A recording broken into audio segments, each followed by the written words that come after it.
আমার ছেলেকে নাকি আমি মানুষ করতে পারিনি, আমার ছেলেটা নাকি একটা অমানুষ, সে নাকি তাকে মলেস্ট করেছে, কার ইজ্জতের উপর।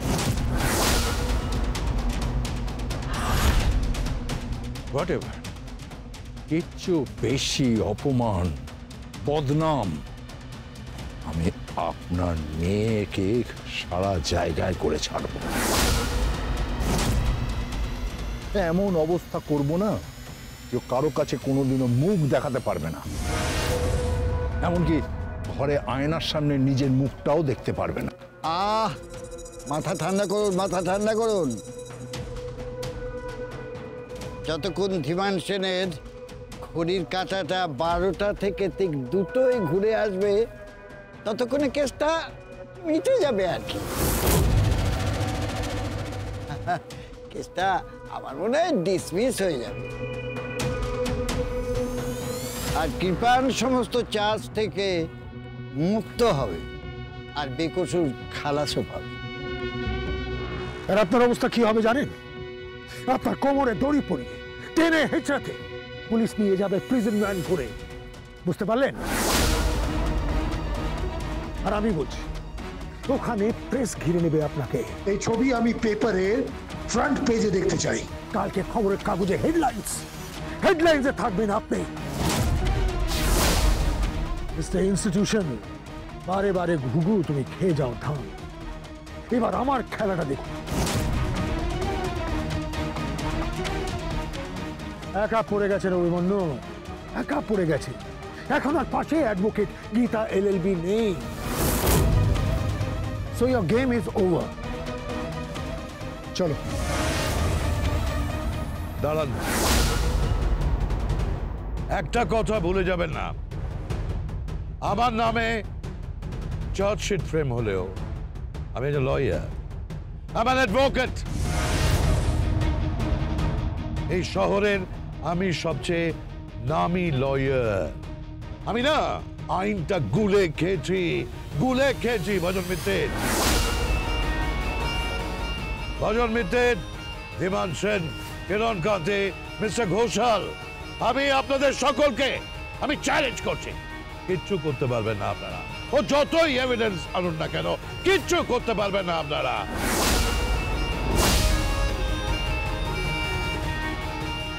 এই কোর্ট কেসে শেষ হাসিটা আমি হাসবো। তাই নাকি? পেছনে একবার ঘুরে দেখুন না। কে? আরে ঘুরে দেখুন।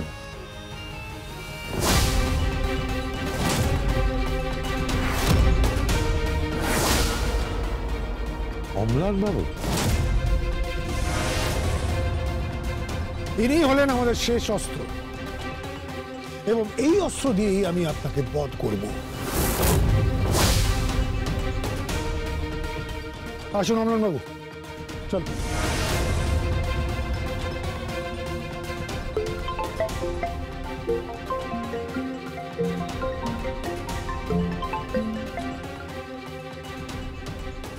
হ্যালো পাপা, মেহেক বলছি। তুমি ঠিক আছো তো পাপা? মানে কি হবে পাপা, আমি কিছু বুঝতে পারছি না। জানি না মা,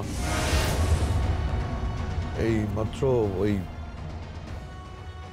জঘন্য অপরাধীগুলোর সঙ্গে আমার দেখা হয়েছিল।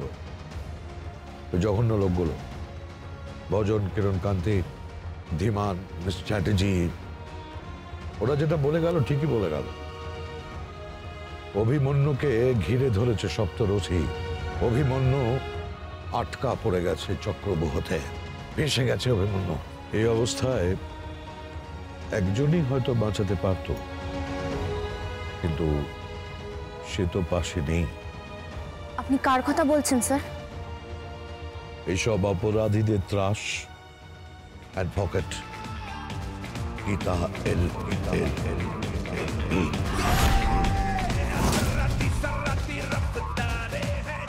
আমি রাখছি না।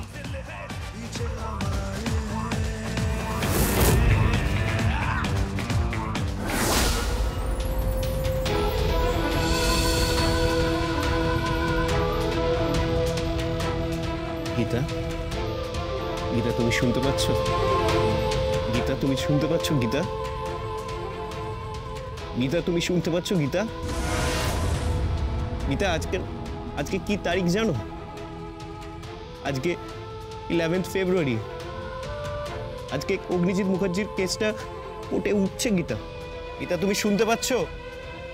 গীতা, গীতা তুমি শুনতে পাচ্ছ? গীতা, আপনি আননেসেসারি সময় নষ্ট করছেন। ওর পক্ষে সম্ভব নয় রেসপন্স করা। আপনি ওনাকে কোর্টে নিয়ে যেতে পারবেন না। আমি যাই, লেট হয়ে গেলে মুশকিল হয়ে যাবে। কোনো কি উপায় নেই পঙ্কজবাবু? না, গেম ইজ ওভার। হেরে যেতে হবে আমাদের প্রত্যেককে। আইন হেরে যাবে কতগুলো বেআইনি মানুষের কাছে, আইন হেরে যাবে কতগুলো অপরাধীর কাছে, আইন হেরে যাবে ওই ধীমান সেন, অম্লান বাবু আর ঝর্ণা, এদের কাছে হেরে যাবে। একটা মিথ্যে খুনের মামলায়, একটা মিথ্যে অপহরণের মামলায় ওই অগ্নিজিৎ মুখার্জির লাইফ শেষ। ওনাকে বাঁচানো আর ভগবানের অসাধ্য। আই এম সরি, চলি, কারণ ডিউটি তোমায় করতেই হবে। বাই। শুনুন শুনুন শুনুন, চলে গেল। গীতা, গীতা তুমি শুনতে পাচ্ছ? গীতা তুমি শুনতে পাচ্ছ? গীতা, গীতা তুমি শুনতে পাচ্ছ? তোমার সবচেয়ে বড় রাইভাল, এখন তোমার সবচেয়ে কাছের মানুষ অ্যাডভোকেট অগ্নিজিৎ মুখার্জি তোমার প্রয়োজন। গীতা, শুধু ওনার নয়, পদ্মর মতন মেয়েদেরও তোমার প্রয়োজন। গীতা, প্রয়োজন সব অসহায় মেয়েদের, যাদের জন্য তুমি লড়াই করো।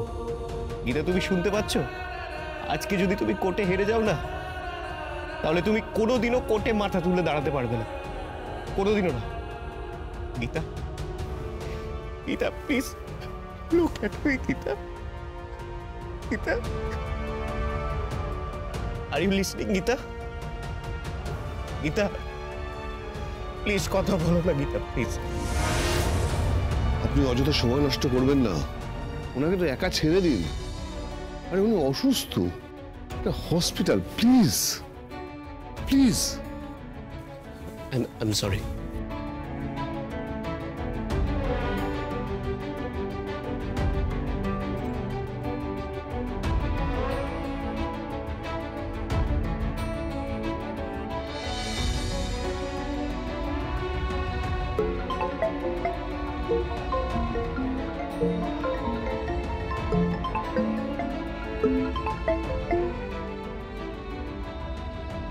হ্যাঁ ড্যাড, বলো। আরে আমি না কিছু বুঝতে পারছি না। এই প্রথম একটা কেস নিয়ে আমি নিজে খুব confused. I am sorry my son. আমি তোমাকে, তোমার স্ত্রীকে, তোমার দাদাকে, তোমার বোন, মানে আমার মেয়েকে, আমি সবাইকে খুব ভালোবাসি। আমি তোমাদের সবাইকে খুব মিস করব। আমি জানি না যে আজকের পর আমার আর হয়তো কোনো উপায় থাকবে না, আমাকে জেলে যেতে হবে। অ্যাটলিস্ট কমসে কম 14 দিনের জেল হেফাজত তো হবেই। না, আমি লড়াই করব শেষ অবধি, কিন্তু আমি জানি যে আমি হেরে বসে আছি। I'm sorry my dear son. I'm truly sorry. তুমি পরিবারকে দেখো, কিন্তু আমি কোর্টে যাচ্ছি। প্লিজ ড্যাড, প্লিজ ড্যাড, তুমি এইভাবে কোর্টে যেও না। প্লিজ ড্যাড, তুমি এইভাবে কোর্টে যেও না কাঁদতে কাঁদতে। Dad please.